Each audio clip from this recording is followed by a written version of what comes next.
doing this work, it's allowed us to, like with our health access work, allowed us to do a lot more intentional accountability with our public officials. In every campaign we both have an internal accountability component and evaluation and an external one. So we know if we're where we are weak or where we need to be stronger, but we also are able to show and document to policymakers and public officials sort of what's lacking and what's missing. And we have some data, and it's been, especially in the more difficult campaigns, it's been a really effective tool. The other thing that's really been valuable is being able to look at not just individual leaders, but say the makeup of a local organizing committee or the makeup of our organization as a whole. So an organizer can look at, they may work with a local organizing committee at one particular congregation, and they can, out of this tool, they can kind of get a pie chart that shows the makeup of their LOC, as we call it.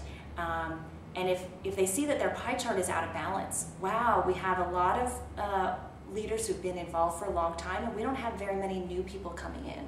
Or, hey, we have like 2 core leaders and the rest are really supportive leaders. What can we do to balance out the makeup of our local organizing committee? We did, though, have, in the course of the process of my engaging in the evaluation, we had a staff change where I moved into the role of executive director, and we brought on a brand new organizer to do the healthcare organizing. So she took over the piece of work that I, had done the evaluation on. It was helpful for her to get the history, that the history was all in one place, and to be able to get up to speed.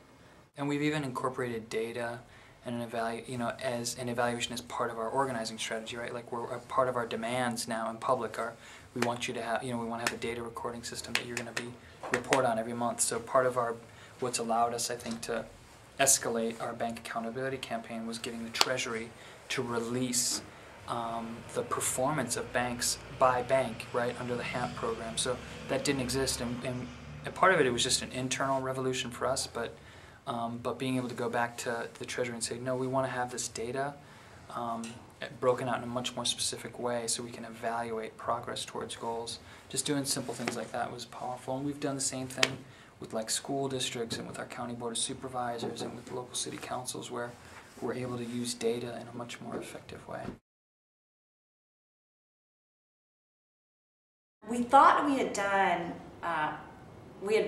a great job of boiling down from, like lots of pages of flip charts of all the things that were important to us in leadership development, and then prioritizing it down to a manageable list of things that organizers could really be tracking on an ongoing basis in their work with individual grassroots leaders.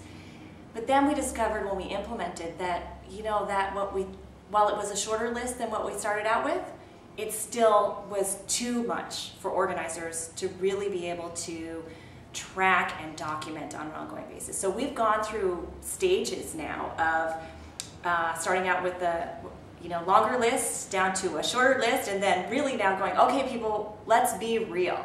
All of these things are important to us, but we just don't have the time to document all of them. So let's really whittle it down to the priorities.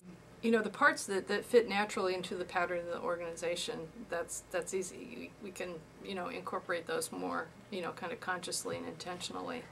The sort of more kind of in-depth, extra activity add-on, I think it's not to be taken on lightly or glibly. I think, when we set up our plan for assessment, it on the face of it was important to have, kind of another measure, another more objective, measure. So we said, okay, well, this would be a good way to do it. We'll do this. We do one-to-ones all the time. Why not just, add these interviews, into the mix? And, just adding something into the mix is not just. So I think that it is valuable to add this extra layer into the mix, and it's when we do it again, we will be more well informed that we're actually taking on a burden of work that's valuable and that needs to have resource allocated for it and time allocated for it, you know, in a really intentional way. The time needs to be cleared out, that you can't just, you know, assume it's just going to fit in, because we do something kind of like that anyway, so it'll just work out. For us, leadership development is about building relationships with ordinary people and saying, you have the capacity and you are a community leader, and it's about encouraging grassroots leaders to develop relationships with each other.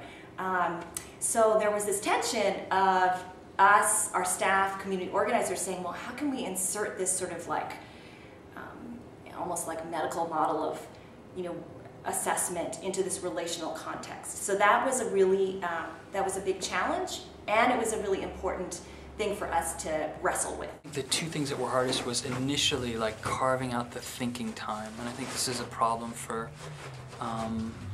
nonprofits and especially for groups involved, like organizing groups, is like creating that intentional reflective space where you can do this both at as organizers but also with your leaders is key. And so we're so oftentimes just propelled forward by the activity that we lack the sort of intellectual discipline to do this. So I think once we were able to do that, sort of carve out that space and then begin to institutionalize it, we were able to get over that hurdle.